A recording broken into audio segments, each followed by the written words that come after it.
नमस्कार दोस्तों, उम्मीद है आप सब कुशल मंगल होंगे। आइए शुरू करते हैं आज की कहानी। एक शहर में लगातार 3 हत्याओं से सनसनी फैल जाती है। सीसीटीवी के फुटेज से पता चलता है कि हत्यारा एक डिलीवरी बॉय है जो कि खाने की डिलीवरी का काम करता था।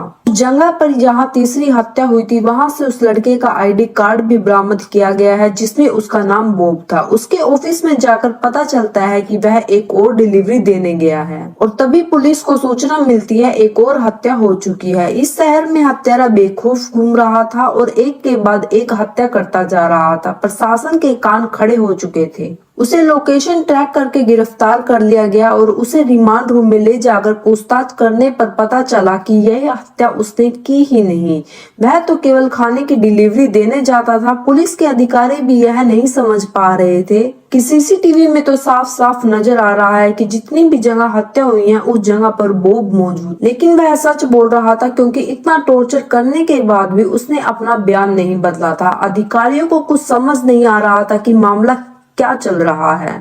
तभी केस की छानबीन करने के लिए स्पेशल जासूसी टीम को यह काम दिया जाता है और जासूसी टीम आते ही लड़के से पूछताछ करके पता लगाती है कि जिस समय हत्याएं हुई थी उस समय बॉब अपने होश में ही नहीं था, क्योंकि उसे वहीं रहते हुए ये तक याद नहीं कि उन लोगों से बॉब की क्या बात हुई थी। जासूसी टीम के अधिकारी बॉब का मस्तिष्क परीक्षण करवाना चाहते हैं क्योंकि उसी से पता चल सकता है कि उसके मस्तिष्क की हालत ठीक है या नहीं और वह झूठ बोल रहा है यह सच। उसको हॉस्पिटल लाया जाता है और उसके दिमाग की स्कैनिंग की जाती है। रिपोर्ट में पता चलता है कि बॉब के दिमाग में एक चिप लगी हुई है जिससे उसे कंट्रोल किया जाता है। यह बात पता चलते ही जासूसी समझ जाती है कि जरूर इन हत्याओं के पीछे कोई और है जो कि बॉब को मोहरा बनाकर अपराध को अंजाम दे रहा है और जासूसी टीम उसके दिमाग की चिप केंद्र में भेज देते हैं जिसमें यह पता लगाया जा सके कि उस चिप का कंट्रोल किस जगह से किया जा रहा है।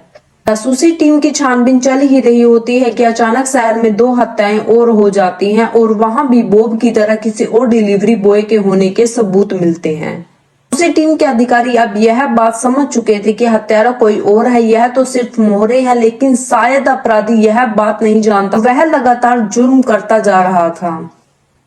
चिप का परीक्षण होने के बाद पता चलता है कि उसे कंट्रोल करने के लिए 5 किलोमीटर के दायरे में ही रहना होगा, मतलब अपराधी शहर के अंदर ही है। यह बात साबित हो चुकी थी और अब बारी थी उसे पकड़ने की, जिसके लिए जासूसी टीम साइबर पुलिस के हेल्प लेती है।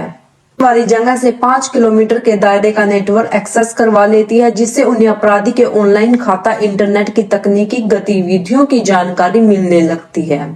जासूसी टीम को कंप्यूटर स्क्रीन पर एक सिग्नल दिखाई देता है जिससे यह पता चलता है कि कुछ ही दूर एक और व्यक्ति कंट्रोल करके ऐसी बिल्डिंग में भेजा जा रहा है और जासूसी टीम तुरंत उस लोकेशन पर पहुंच जाती है और हत्या होने से पहले ही उस व्यक्ति को गिरफ्तार कर लिया जाता है। लेकिन ताज्जुब की बात तो यह है कि उसे भी बॉब की तरह कुछ याद नहीं था और यह भी अपनी धुन में मस्त बिल्डिंग के अंदर प्रवेश कर रहा था, लेकिन उसकी चिप अभी भी कनेक्ट होती है जिसकी वजह से उसे कंट्रोल करने वाले व्यक्ति की वर्तमान लोकेशन पता चल जाता है। जासूसी टीम पुलिस को अलर्ट करके उन्हें गिरफ्तार करवा लेती है। हत्यारों के गिरफ्तार होने पर मीडिया की लाइन लग जाती है और सारे शहर में ये बात आग की तरह फैल जाती है। सभी यह जानना चाहते हैं कि हत्यारा ऐसा क्यों कर रहा था। कुछ घंटों की पूछताछ असली हत्यारा अपना अपराध स्वीकार कर लेता है और बताता है कि वह एक अनुबंधित हत्यारा, कॉन्ट्रैक्ट किलर और पैसे लेकर इस काम को अंजाम देता है। इसके लिए वह बेरोजगार लोगों को डिलीवरी बॉय के काम पर रखता था और उन्हें बेहोश करके उनके दिमाग में चिप लगवा देता था जिससे वह डिलीवरी बॉय उसके इशारों पर हत्याएं करते थे। अपराधी के पकड़े जाने पर जासूसी टीम को पुलिस डिपार्टमेंट के उच्च अधिकारी द्वारा सम्मानित किया जाता है और अपराध की दुनिया का यह अध्याय समाप्त हो जाता है। वीडियो के अंत तक बने रहने के लिए आप सभी का धन्यवाद। अगर आपको ये कहानी अच्छी लगी है तो प्लीज चैनल को शेयर, लाइक और सब्सक्राइब कीजिए।